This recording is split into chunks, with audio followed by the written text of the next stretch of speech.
Je vous souhaite la bienvenue aujourd'hui à ce nouveau partage sur le thème de la liberté. Excellent Père de grâce, je m'incline humblement dans ta présence aujourd'hui encore pour élever ton nom, glorifier ton nom, magnifier tes bontés, tes compassions, ton amour envers chacun et chacune de nous. Seigneur Jésus, je bénis ton nom. Je célèbre ta grandeur, ta majesté, ta magnificence, toi qui es digne.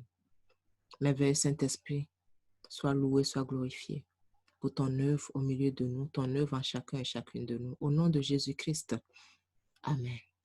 Seigneur Jésus, tu as toujours été ému de compassion et tu n'as pas changé. Tu es le même hier, aujourd'hui, éternellement, dit la parole de Dieu.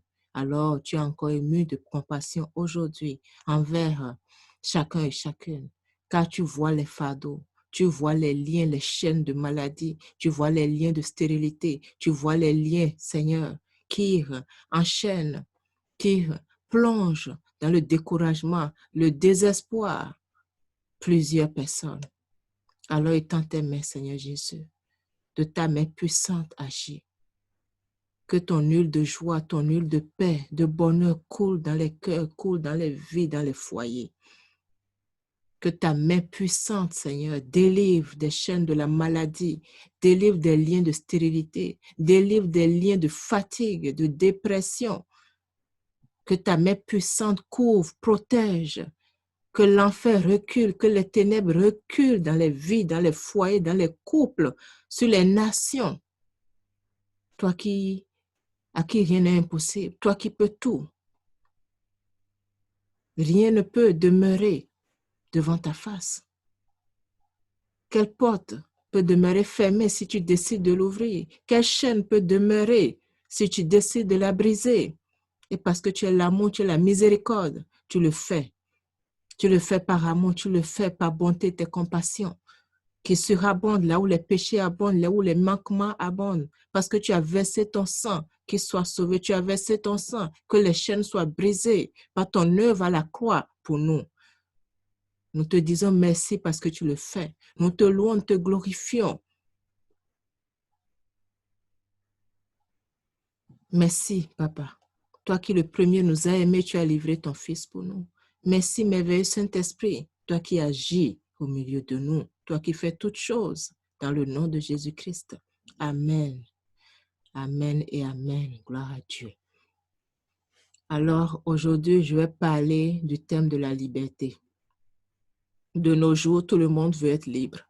Nous voulons être libres de nos mouvements, libres dans l'expression, libres de nos désirs, de notre volonté. Bref, la liberté, tout le monde veut être libre. Les gouvernements veulent être libres, les nations veulent être libres, les enfants veulent être libres. C'est le mot d'ordre de la liberté dans le moi. Mais nous voyons très bien quel est le résultat. C'est la révolte, c'est la confusion. Alors la question que je vais nous poser aujourd'hui, tu es libre dans quoi? Est-ce que tu es libre dans la vie ou dans la mort? Qu'est-ce qui domine sur toi? Dans ta liberté, tu es devenu esclave de quoi? Et c'est important de s'arrêter pour se poser ces questions, pour ne pas naviguer dans l'eau de la vie vers la perdition, comme un aveugle. C'est très important. Tu as choisi quelle liberté? Une liberté dans la vie, une liberté dans la mort. Car nous voyons très bien aujourd'hui quelle est la conséquence de notre liberté, de nos choix de liberté. Les nations sont révoltées les uns contre les autres, les enfants se révoltent contre les parents se révoltent contre les enfants, les maris sont révoltés contre leurs femmes sont révoltées contre les maris, tout le monde est révolté. C'est la révolte et la confusion partout. Donc finalement, au lieu d'être libres, nous sommes esclaves. Nous sommes esclaves. De quoi es-tu esclave? De qui es-tu esclave? Une question qu'il faut se poser. Et je vais nous aider à poser cette question aujourd'hui à travers la parole de Dieu. 2 Pierre 2, 19 qui dit, ils leur promettent la liberté, quand ils sont eux-mêmes esclaves de la corruption, car chacun est esclave de ce qui a triomphé de lui. Donc, nous avons deux révélations dans ce verset. Est-ce que quelqu'un qui est lui-même esclave peut donner la liberté à l'autre? Non. Seule la personne qui a la liberté peut donner la liberté. Celui qui est esclave va te conduire dans l'esclavage. Est-ce que quelqu'un qui lui-même n'a pas de maison peut te donner une maison? Non, il n'en a pas. Celui qui est lui-même pauvre veut donner l'argent à quelqu'un qui n'en a pas? Non. Donc, on ne donne que ce qu'on a.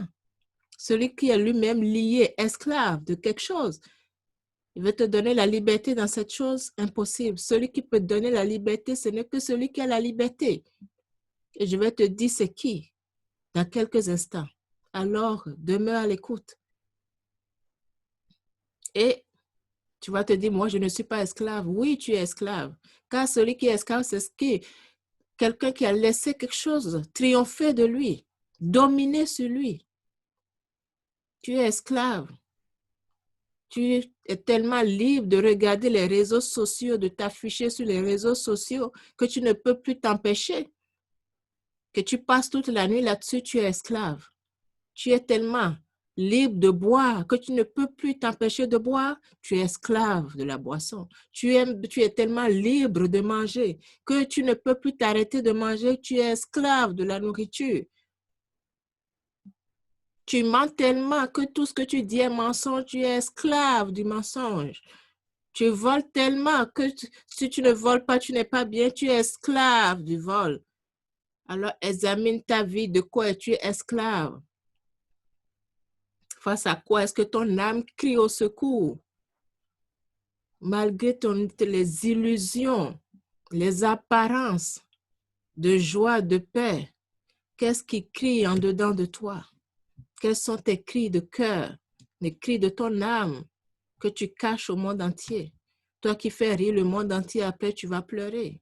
Toi qui fais danser le monde entier, après tu vas pleurer. Toi qui fais la fête avec tout le monde, mais après tu vas pleurer. Toi qui as tellement d'argent que tu en distribues, tu en donnes, c'est toi qui paye les tournées à tout le monde, mais face à toi-même, tu pleures. Qu'est-ce qui te fait pleurer? Qu'est-ce qui a triomphé de toi? Quel est le cri de ton cœur, le cri de ton âme? Les tourments, les afflictions de ton âme, tu le sais très bien. Tu peux le cacher au monde, mais tu ne peux pas te le cacher à toi-même. Et ton Dieu aussi le sait parce qu'il est ton créateur. Rien n'est caché devant sa face. Amen. Et parce qu'il t'aime, il te tend la main aujourd'hui parce qu'il en a assez de te voir dans cette situation. Il en a assez de te voir ainsi. Il te tend la main.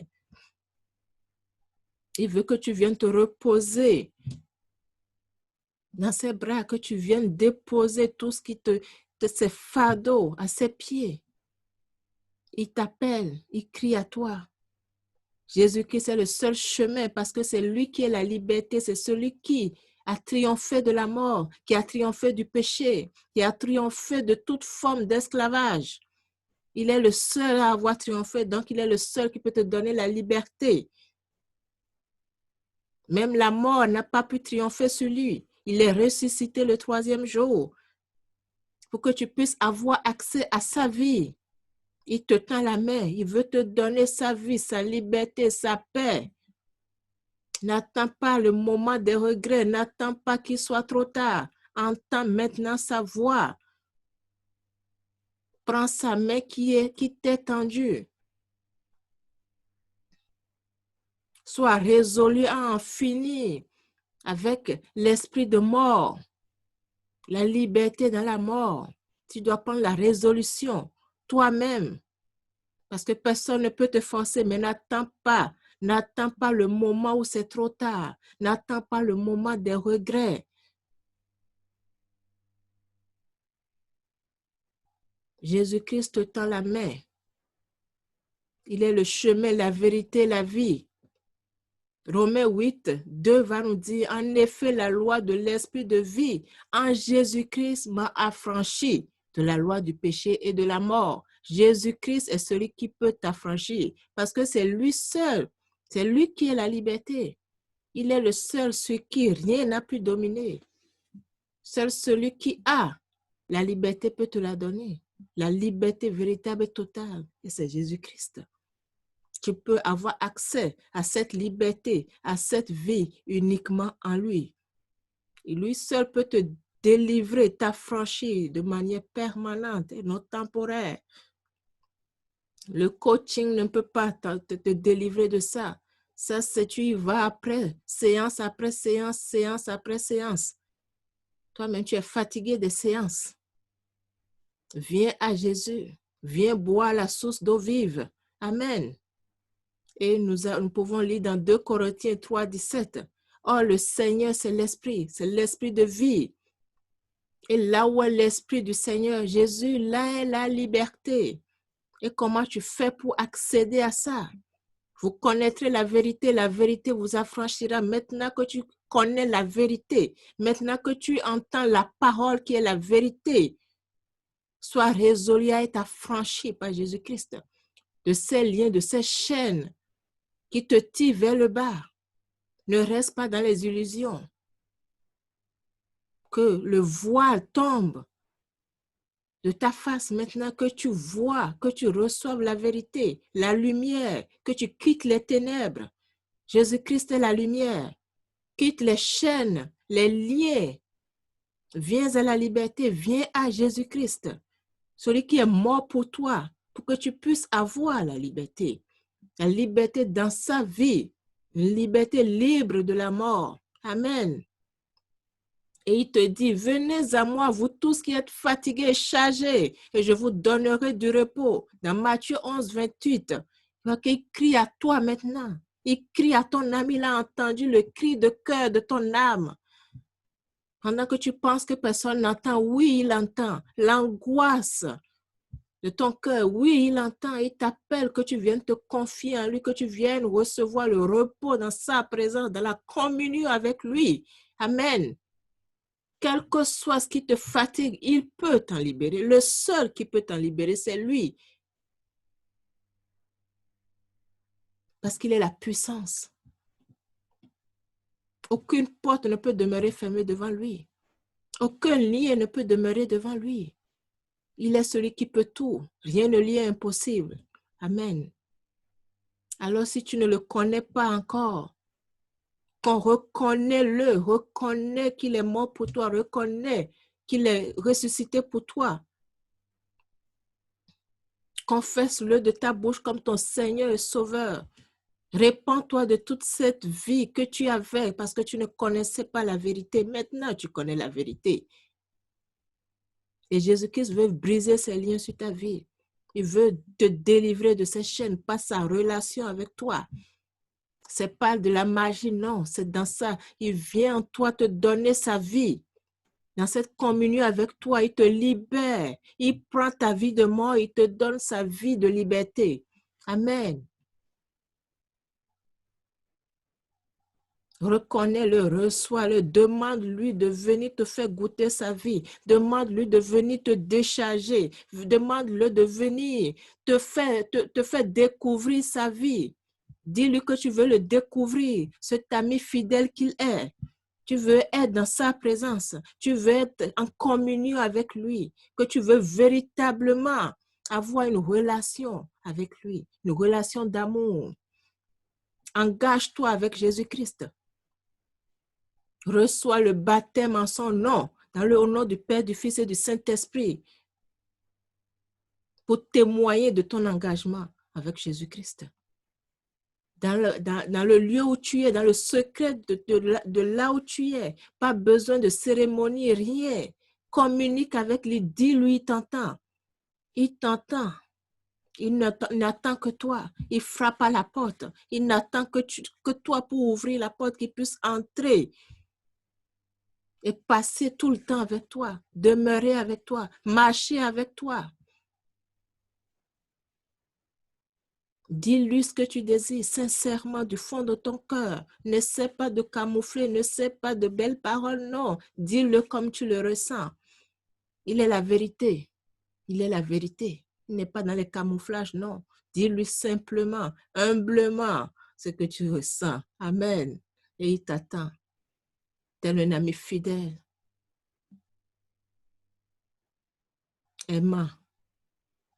De tout son cœur, il t'aime. Il attend. Il a toute l'affection pour toi. Il n'attend que toi. Il n'attend que toi. Prends la résolution maintenant. Car tes résolutions répondra le succès. Et sur tes sentiers brillera la lumière. Alors prends la résolution de t'engager avec Jésus-Christ, de marcher avec Jésus-Christ dorénavant, d'être en communion avec lui, dans sa parole, car sa parole est la vie. Et comment tu fais? Une fois que tu l'as reçu, que son esprit de vie vient habiter en toi, tu demeures dans sa parole pour grandir dans sa présence.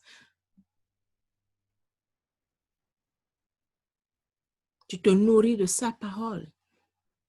Tu as déjà reçu Jésus, mais l'inquiétude t'envahit. L'inquiétude, je te donne un exemple. L'inquiétude face à la santé, l'inquiétude face au travail, l'inquiétude face aux finances, au mariage, aux enfants.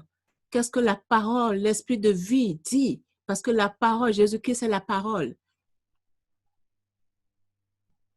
Et il nous dit, dans Philippiens 4, 6 à 7, ne vous inquiétez de rien, mais en toute chose, faites connaître vos besoins à Dieu, par des prières, des supplications, avec des actions de grâce.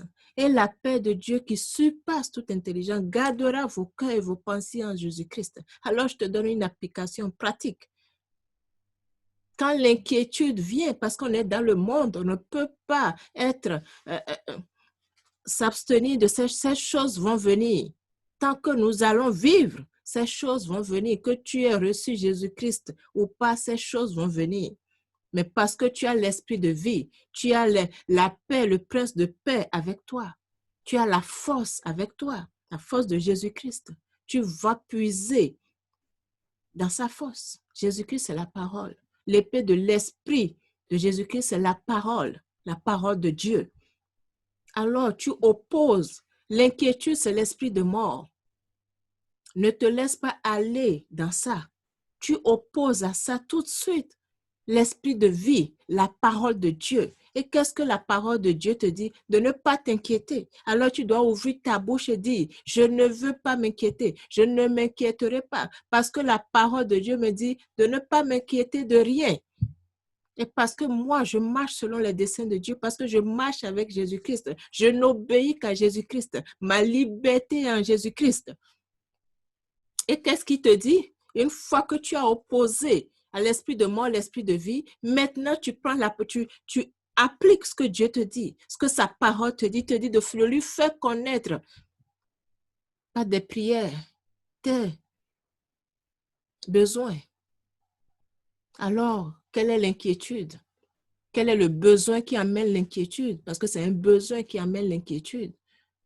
Un besoin d'un travail, un besoin de finances. Donc, c'est un besoin qui a amené l'inquiétude. Donc, va faire connaître ces besoins. Premièrement, tu ne t'inquiètes pas, tu refuses de t'inquiéter. Tu opposes à l'esprit de mort, l'esprit de vie, la parole, tu ne t'inquiètes pas. Tu refuses, tu fermes la porte à l'inquiétude. Et Dieu te dit de prier, de lui faire connaître pas des prières, tes besoins. Donc, tu vas le lui faire connaître avec action de grâce. Et alors, sa paix, la paix de Jésus-Christ, qui surpasse toute intelligence, va garder ton cœur et tes pensées en lui. Alors, c'est ainsi que tu déposes les fardeaux aux pieds de Jésus-Christ et tu prends sa paix, tu prends sa vie, tu prends sa quiétude, tu prends sa force dans la parole, dans l'obéissance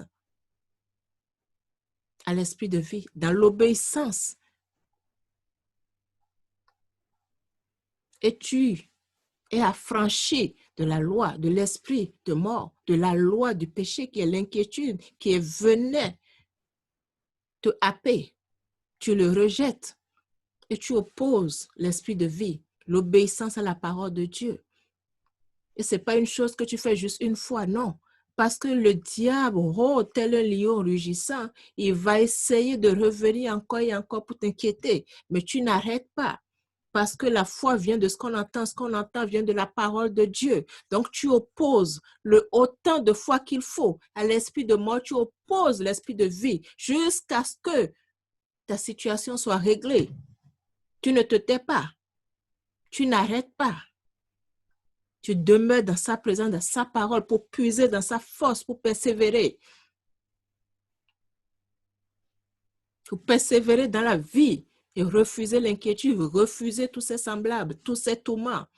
Tu demeures ancré en Jésus-Christ, dans sa parole, ainsi de suite, pour tous les plans de ta vie.